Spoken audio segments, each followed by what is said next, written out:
প্রিয় বন্ধুরা, আমি সুস্মিতা বলছি। বন্ধুরা, আজকে তোমাদের আপন মায়ের সাথে ছেলের রাতের একটি সত্য ঘটনা বলবো। শেষ পর্যন্ত শুনলে তোমাদের ওটা আর স্থির থাকবে না। সুজয় ইঞ্জিনিয়ারিং-এর ছাত্র, বয়স ২৪ বছর। উড়িষ্যাতে ৪ বছর হোস্টেলে থেকে ইঞ্জিনিয়ারিং পড়ে একটা সরকারি চাকরি করছে। গত বছরই চাকরি পেয়েছে আর এবছর কলকাতায় ট্রান্সফার হয়েছে। মাঝে মাঝে বাড়ি আসত এবং ৪-৫ দিন থেকে আবার ফিরে যেত। বাড়িতে সুজয়ের মা মালা দেবী থাকে। বছর দুয়েক আগে সুজয়ের বাবা মারা গেছে ক্যান্সারে। সুজয়ের পারিবারিক আয় ভালো নয়। সুজয়ের বাবা একটা সরকারি চাকরি করত। বাবা মারা যাওয়ার পরে সরকার থেকে কিছু টাকা পয়সা পেয়েছিল, যেটা দিয়ে সুজয়ের পড়াশোনা আর ওর মায়ের সংসার কোনোভাবে চলে যাচ্ছে। মালা দেবীর বয়স ৪২ বছর এবং খুব সুন্দর দেখতে, এবং এই বয়সেও নিজের যৌবন ধরে রেখেছে। মালা দেবী স্বামী মারা যাওয়ার পরে একাই থাকত আর মনে মনে ভাবত ছেলের কলকাতায় ট্রান্সফার হওয়ার পরে ছেলের একটা বিয়ে দিয়ে ছেলে বউকে নিয়ে সুখে শান্তিতে থাকবে। মালার এক বান্ধবী সুতপা মালার বাড়ির কিছু দূরেই থাকে। সুতপার স্বামী মিলিটারিতে কাজ করাকালীন মারা যায়। সুতপার একটাই মেয়ে সোমা। সুতপার বয়স ৪০ বছর আর মেয়ে সোমার বয়স ২১ বছর, কলেজ-এ পড়ছে। সুতপার আর্থিক অবস্থা অনেক ভালো, নিজেদের ২ তলা বাড়ি আছে। সুতপা মালাকে বলেছে যে সুজয়ের সাথে সোমার বিয়ে দিতে, কারণ সুজয়কে খুব পছন্দ সুতপার। সুজয়রা ভাড়া বাড়িতে থাকত। একটাই ঘর, রান্নাঘর আর বাথরুম। যেহেতু মালা স্বামী মারা যাওয়ার পরে একাই থাকত, তাই কোনো অসুবিধে হয়নি, কিন্তু এবার সুজয় ফিরে এলে একটা ঘরে কিভাবে চলবে সেটাই মালা চিন্তা করছিল। তাই একদিন মালা সুতপাকে এই কথাগুলো বলল। সুতপা সব শুনে বলল, মালা, তোকে তো আমি বলেছি সুজয় কলকাতায় ট্রান্সফার হয়ে এলে এক শুভক্ষণ দেখে সুজয় আর সোমার বিয়েটা দিয়ে দেব, আর আমরা সবাই মিলে এই বাড়িতেই থাকব। এত বড় বাড়িতে শুধু আমরা দুজন মা মেয়ে থাকি, তোরাও এখানে চলে এলে সবাই মিলে আনন্দ করে থাকা যাবে। মালা সুতপার কথা শুনে আনন্দে বলল, আমি ছেলে এলে ওর সাথে কথা বলে তোকে জানাবো। কিছুদিনের মধ্যে সুজয় ফোন করে জানালো যে শুক্রবার সে বাড়ি আসছে। প্রায় ৮ মাস পরে সুজয় বাড়ি ফিরছে বলে সেদিন মালা ভালো ভালো রান্না করে রেখেছিল। তারপর স্নান করে একটা ভালো শাড়ি পরে ছেলের জন্য অধীর আগ্রহে অপেক্ষা করছিল। প্রায় ১২টা নাগাদ সুজয় বাড়ির সামনে এসে দরজায় কড়া নাড়ল। মালা দরজা খুলে দেখল ৪-৫টা ব্যাগ হাতে আর কাঁধে নিয়ে সুজয় হাসি মুখে দাঁড়িয়ে আছে। ঘরে এসে ব্যাগগুলো নামিয়েই মাকে ধরল সুজয়। মালা ও সুজয়কে ধরে থাকল কিছুক্ষণ। তারপর ছেলের হাত থেকে নিজেকে ছাড়িয়ে মালা বলল, অনেক বেলা হয়ে গেছে সুজয়, যা স্নান করে নিয়ে আগে খেয়ে নে, তারপর না হয় ব্যাগগুলো থেকে সব বার করবি আর গল্প করা যাবে। সুজয় বলল, ঠিক বলেছ মা, খিদেতে পেট জ্বলছে, আমি তাড়াতাড়ি স্নান করে আসছি, তুমি খাবার বারো। এই বলে সুজয় বাথরুম-এ চলে গেল। ভেতরে দেখল ওর মা ওর জন্য একটা হাফ প্যান্ট আর তোয়ালে রেখে দিয়েছে। তাই দেরি না করে ভালো করে স্নান করে সুজয় হাফ প্যান্ট পরে খালি গায়ে বাইরে এসে দেখল মা খাবার বেডে মেঝেতে বসে আছে। সুজয় মায়ের উল্টো দিকে বসে খেতে শুরু করল। খেতে খেতে মাকে দেখছিল সুজয় আর মনে মনে ভাবল যে মাকে আগের থেকে যেন আরও সুন্দরী লাগছে। মালা সেটা দেখে জিজ্ঞেস করল, কি এত দেখছিস সুজয়? সুজয়, তোমায় দেখছি মা, তোমায় এই শাড়িতে খুব সুন্দর লাগছে। এটা কি নতুন শাড়ি? মালা, না রে, এটা পুরনো শাড়ি, তবে খুব কম পরেছি বলে এটা নতুনের মতো লাগছে। সুজয়, মা, চাকরি তো আমি পেয়ে গেছি, এবার আর তোমার কোনো দুঃখ রাখব না। মালা হেসে বলল, সে আমি জানি সুজয়, আমি এখন অনেক নিশ্চিন্ত যে তুই এবার আমাদের দুজনের সংসার চালাতে পারবি। এই শুনে সুজয় হেসে বলল, সে আর বলতে, আমার সুন্দরী মাকে আমি এবার থেকে সুখে রাখব। সুজয়ের কথা শুনে মালা ও হেসে উঠল। এইভাবে কথা বলতে বলতে দুজনে খাওয়া শেষ করল। মালা থালা বাসন নিয়ে রান্নাঘরে ধোয়ার জন্য চলে গেল। সুজয় হাত মুখ ধুয়ে ঘরে এসে ব্যাগ থেকে জিনিসপত্র বার করতে শুরু করল। একবার রান্নাঘরের দিকে তাকিয়ে ব্যাগ থেকে 2টা খারাপ বই তাড়াতাড়ি বের করে নিয়ে নিজের বইয়ের তাকে লুকিয়ে রাখল। কিছুক্ষণ পরে মালা ঘরে এসে বিছানায় বসল। মালা ছেলের সব জামা প্যান্ট একদিকে সরিয়ে রাখতে রাখতে বলল, তোর সব জামা তো পুরনো হয়ে গেছে, এবার কিছু নতুন কিনে নিস। সুজয়, ঠিক আছে মা, এ মাসের স্যালারি পেয়ে তোমার আর আমার জন্য নতুন ড্রেস কিনব গো। তারপর সুজয় সব জিনিস বিছানা থেকে সরিয়ে মালার মুখোমুখি বসে গল্প করতে শুরু করল। মালা, সুজয়, এখন তোর কিরকম লাগছে? পড়াশোনা করে চাকরি করছিস, এবার কলকাতায় ট্রান্সফার ও হয়ে গেল। সুজয়, সেরকম কিছু না, কিন্তু এবার থেকে তোমার সাথে থাকতে পারবো, এই জন্য আমি খুব খুশি। এই বলে মায়ের কোলে মাথা রেখে শুয়ে পড়ল। মালা ছেলের কথা শুনে খুব খুশি হল আর সুজয়ের মাথায় হাত বুলিয়ে দিতে লাগল। সুজয় শুয়ে শুয়ে মালাকে দেখছিল আর মনে মনে ভাবছিল মাকে সত্যি খুব সুন্দর দেখতে। এইভাবে কিছুক্ষণ থাকার পরে মালা হেসে বলল, সুজয়, এবার সুতপার সাথে কথা বলতে হবে তোর বিয়ের জন্য। সুজয় তখন মায়ের কোল থেকে মাথা সরিয়ে উঠে বসে বসে দুই কাঁধে দু হাত রেখে বলল, না মা, এখন নয়। এখন শুধু আমার সুন্দরী মাকে সুখী করার সময়, বউকে নয় গে। মালা হেসে বলল, আমি তো ভালোই আছি, এবার তোর একটা বউ এসে গেলে আমার অসুবিধা হবে আর তোর অসুবিধা হবে। সুজয় নিজের মুখটা মালার মুখের কাছে এনে বলল, আমাদের কি সুবিধা হবে মা, বউ এলে? মালা, আমার একটা গল্প করার সাথী হবে আর তোর চির জীবনের সাথী হবে। আর সত্যি বলছি, সোমা খুব সুন্দরী আর ভালো মেয়ে, তোকে খুব সুখে রাখবে। সুজয় একটা হামি দিয়ে বলল, আমি তোমায় সুখে রাখব, তাই তোমার আর কিছু লাগবে না। মালা সুজয়ের কথা শুনে একটু চমকে উঠে বলল, ঠিক আছে, এবার তুই একটু রেস্ট নিয়ে নে, আমি একটু বেরোচ্ছি, একেবারে বাজার করে ফিরব। এই বলে মালা উঠে দাঁড়িয়ে নিজের শাড়িটা ঠিক করতে লাগল। সুজয় উঠে দাঁড়িয়ে মাকে দেখতে লাগল। কিছুক্ষণ পরে মালা বাড়ি থেকে বেরিয়ে যেতেই সুজয় দরজা বন্ধ করে ঘরে এসে নিজের আরেকটা ব্যাগ খুলে খুলে মায়ের একটা ছোট জামা দেখে বার করে সেটা নাক দিয়ে গন্ধ নিতে থাকল। সুজয় হোস্টেল থাকাকালীন বন্ধুদের পাল্লায় পড়ে খারাপ বই পড়া শুরু করেছিল। সব সম্পর্কের মধ্যে মা ছেলে নিয়ে গুলো পড়তে বেশি ভালোবাসত। সেই জন্য ৮ মাস আগে যখন বাড়ি এসেছিল তখন মায়ের একটা ছোট জামা লুকিয়ে নিজের সাথে নিয়ে গিয়েছিল। তারপর থেকে হোস্টেলে সুজয় বই পড়তে পড়তে মায়ের ছোট জামাটা হাতে নিয়ে নিজেকে সান্ত্বনা দিত। যেহেতু খুব ক্লান্ত ছিল তাই মাকে চিন্তা করতে করতে কিছুক্ষণের জন্য ঘুমিয়ে পড়ল। তারপর কিছুক্ষণ পরে বাথরুম গিয়ে পেচ্ছাপ করতে গিয়ে দেখল বাথরুম মায়ের একটা ছোট কাপড় ঝোলানো আছে। মালা তাড়াহুড়ো সেটা সরিয়ে রাখতে ভুলে গিয়েছিল। সুজয় পেচ্ছাপ করে সেটা নিজের নাকে শুকে বুঝল এটা মায়ের ব্যবহার করা। সেটা মালা ধুতে ভুলে গেছে। সুজয় অনেকক্ষণ সেটা নাকে নিয়ে নিজের গন্ধ শুকতে লাগল। এবার নিজেকে আর কন্ট্রোল করতে না পেরে হাতের কাজে লেগে গেল। প্রায় 15-20 মিনিট ধরে চলল সেই কাজ। তারপর সেটা যেখানে ছিল সেখানে রেখে নিজেকে পরিষ্কার করে ঘরে এলো। মনে মনে অপরাধ বোধ হচ্ছিল নিজের মাকে নিয়ে এরকম ভাবতে, কিন্তু ও এটা বুঝতে পারল আজ সব থেকে বেশি তৃপ্তি পেয়েছে। কিছুক্ষণ পরে সুজয়ের পাপবোধ আরও গাঢ় হল আর ভাবতে লাগল কিভাবে মাকে আরও কাছে পাওয়া যায়। এইসব ভাবতে ভাবতে সন্ধে হয়ে গেল আর ঠিক তখন দরজায় আওয়াজ হল। সুজয় দরজা খুলে দেখল মালা দাঁড়িয়ে আছে দু হাতে দুটো বাজারের ব্যাগ নিয়ে। সুজয় সঙ্গে সোজা মায়ের হাত থেকে ব্যাগ দুটো নিয়ে রান্নাঘরে রেখে এক গ্লাস জল নিয়ে মালাকে দিল। মালা বিছানায় বসে জলটা খেয়ে জিজ্ঞেস করল, সারা দুপুর আর বিকেল কি করলি সুজয়? একটু ঘুমিয়েছিলিস তো? সুজয়, হ্যাঁ মা, অল্প ঘুমিয়েছিলাম গো। মালা, ভালো করেছিস, আমি একটু ফ্রেশ হয়ে তোকে চা করে দিচ্ছি, তোর জন্য কাটলেট এনেছি। এই বলে মালা তোয়ালে নিয়ে বাথরুম চলে গেল। সুজয় তখন মাকে সারপ্রাইজ দেবে বলে নিজেই রান্নাঘরে গিয়ে চা বানাতে শুরু করল আর বাজারের ব্যাগ থেকে সবকিছু রান্নাঘরে যথাস্থানে রেখে কাটলেট দুটো একটা ডিশ রাখল। বাথরুম ভেতর থেকে মায়ের স্নান করার শব্দ শুনতে শুনতে সুজয় চা বানাচ্ছিল। এদিকে স্নান করতে করতে মালা হঠাৎ দেখে তার ছোট কাপড়টা দড়িতে ঝুলছে, সঙ্গে সঙ্গে চমকে গেল আর মনে মনে ভাবল, সব কিছু ঠিক জায়গা রেখে আসল জিনিসটা তাই বাথরুম ফেলে গিয়েছিল। সুজয় যে কি ভেবেছে কে জানে। নিজেকেই কিছুক্ষণ বকা দিয়ে স্নান করে তোয়ালেটা দিয়ে নিজেকে জড়িয়ে মালা বাথরুম থেকে ঘরে এসে দেখল সুজয় একটা ট্রে 2 কাপ চা আর কাটলেট সাজিয়ে বসে আছে। মালা হেসে বলল, বাহ, একবার চা বানিয়ে মায়ের জন্য অপেক্ষা করছিস, খুব ভালো। বউকে তুই খুব সুখে রাখবি গু।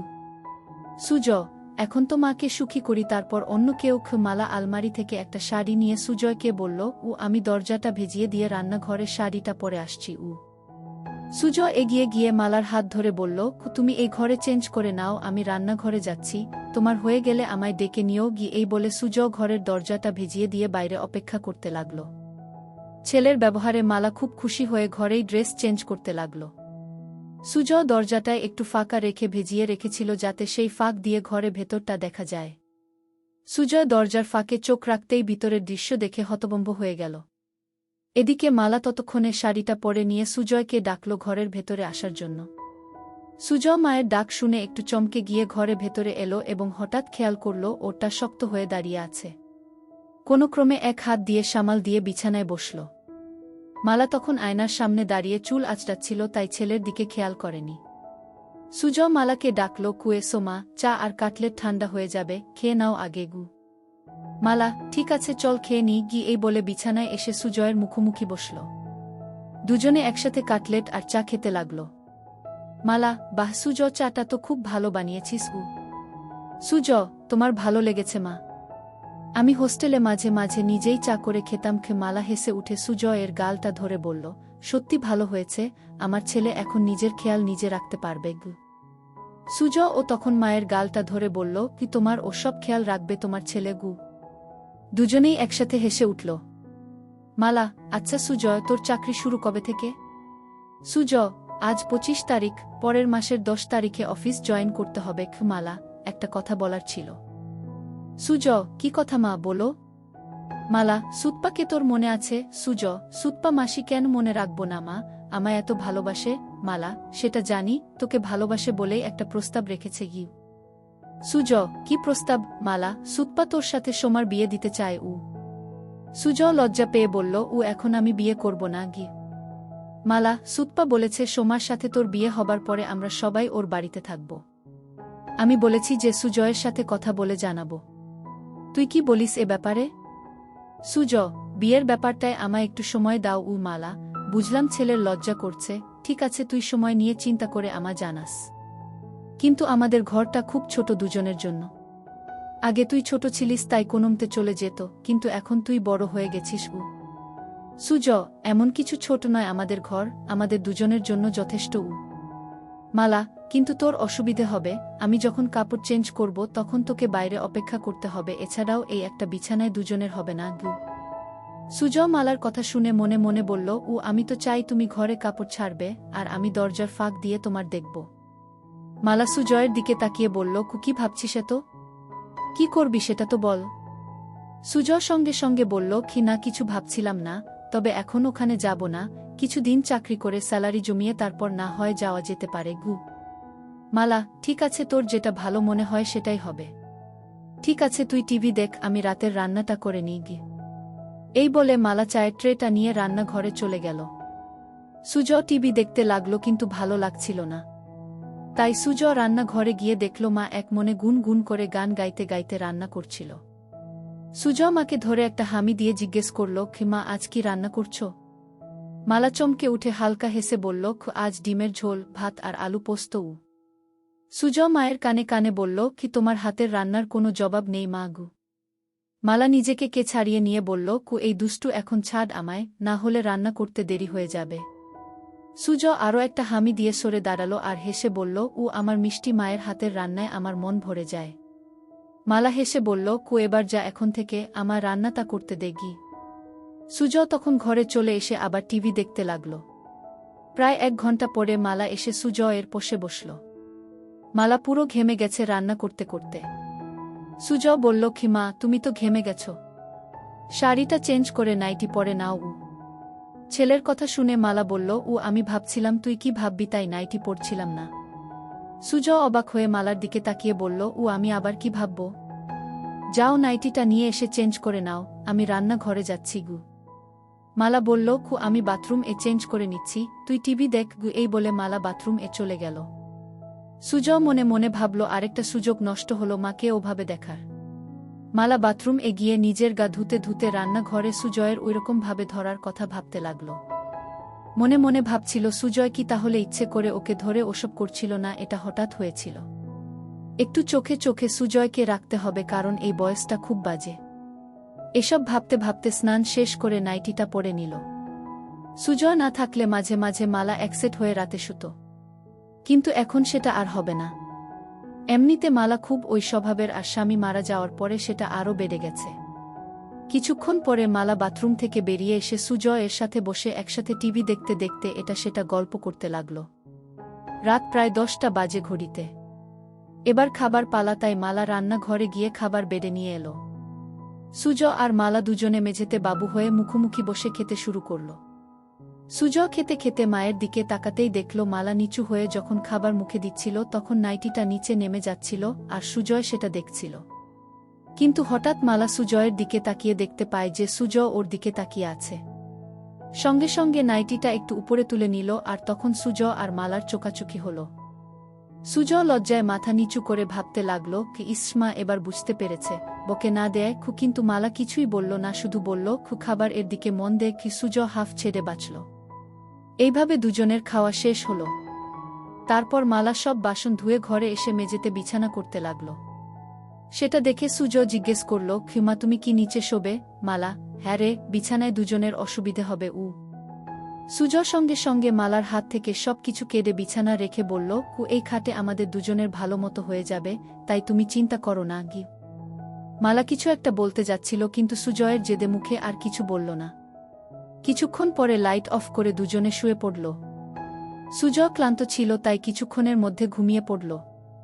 মালা শুয়ে শুয়ে সারা দিনের কথা ভাবতে লাগল, বিশেষ করে রাতে ছেলে যেভাবে এক দৃষ্টিতে তার দিকে তাকিয়েছিল।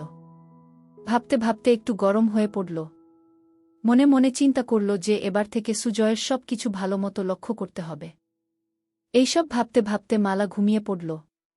চিরকাল খুব সকাল সকাল ঘুম থেকে ওঠা মালার অভ্যাস। মালা ঘুম থেকে উঠে সুজয়ের দিকে তাকিয়ে দেখল সুজয় গভীর ঘুমে আচ্ছন্ন।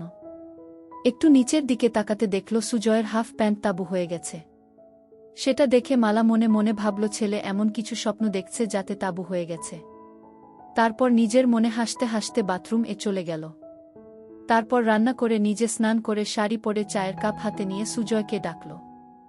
সুজয় ঘুম থেকে উঠে দেখল মা চায়ের কাপ হাতে দাঁড়িয়ে আছে একটা সুন্দর শাড়ি পরে। সুজয় টা বাজে মা, এত সকালে তোমার স্নান হয়ে গেছে গি?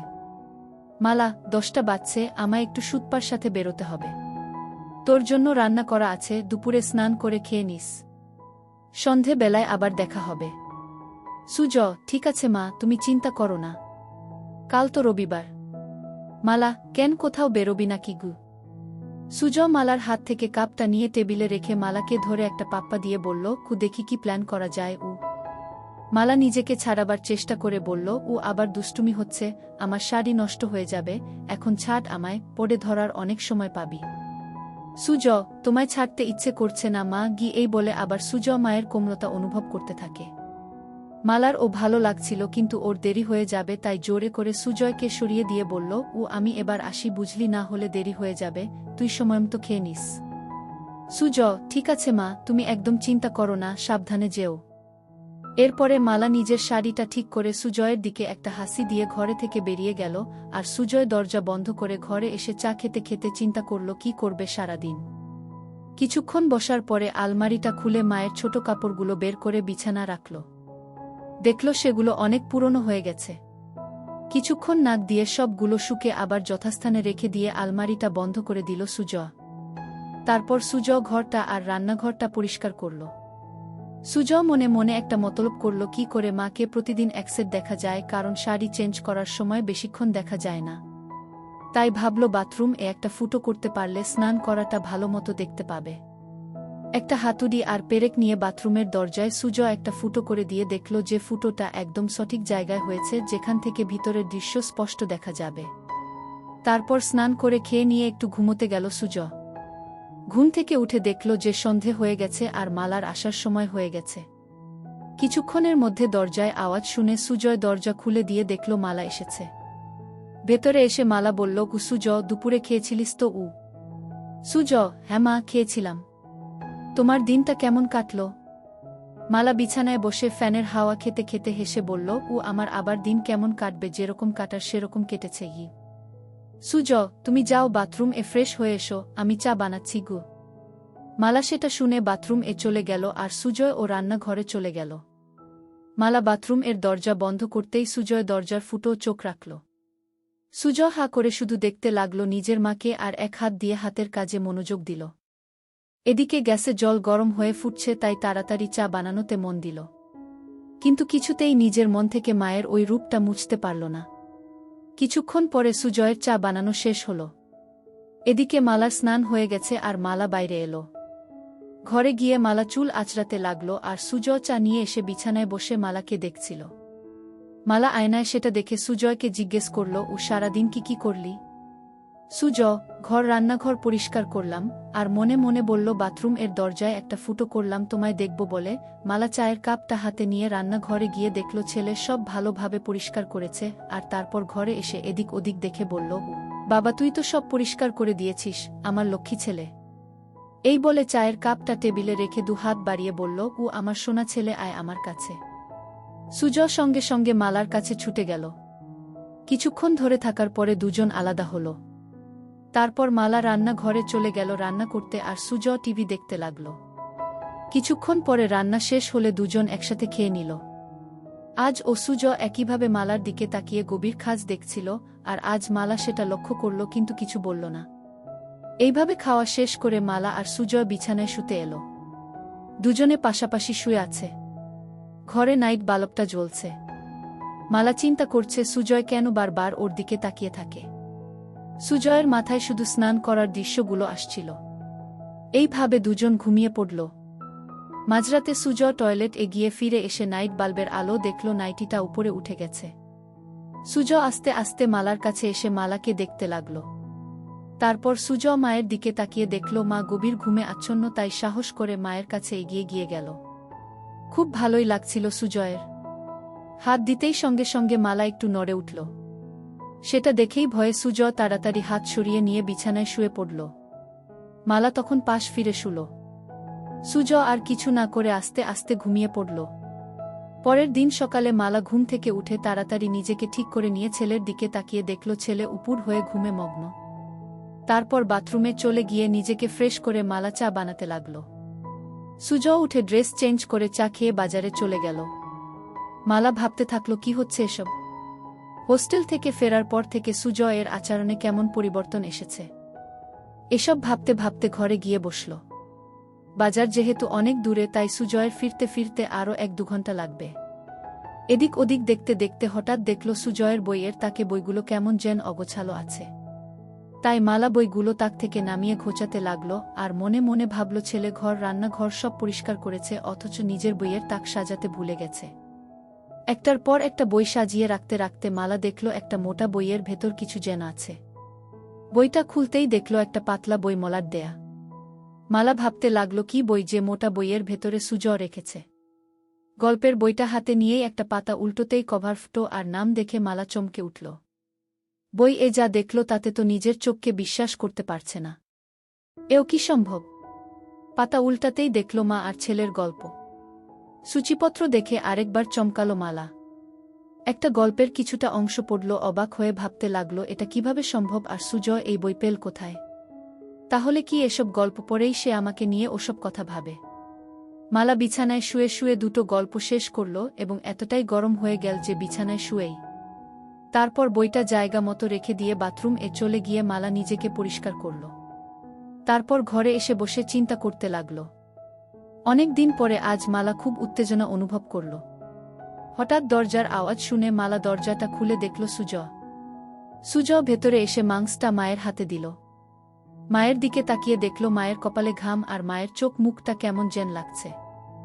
সঙ্গে সঙ্গে সুজয় মায়ের গালে 2টো হাত রেখে জিজ্ঞেস করল, খিমা তোমার কি শরীর খারাপ লাগছে? এত ঘেমে আছো কেন? মালা ঘাম মুছে বলল, কিছু না সুজয়, গরম পড়েছে তো তাই। সুজয় তখন বলল, ঠিক বলেছ মা, আজ বেশ গরম।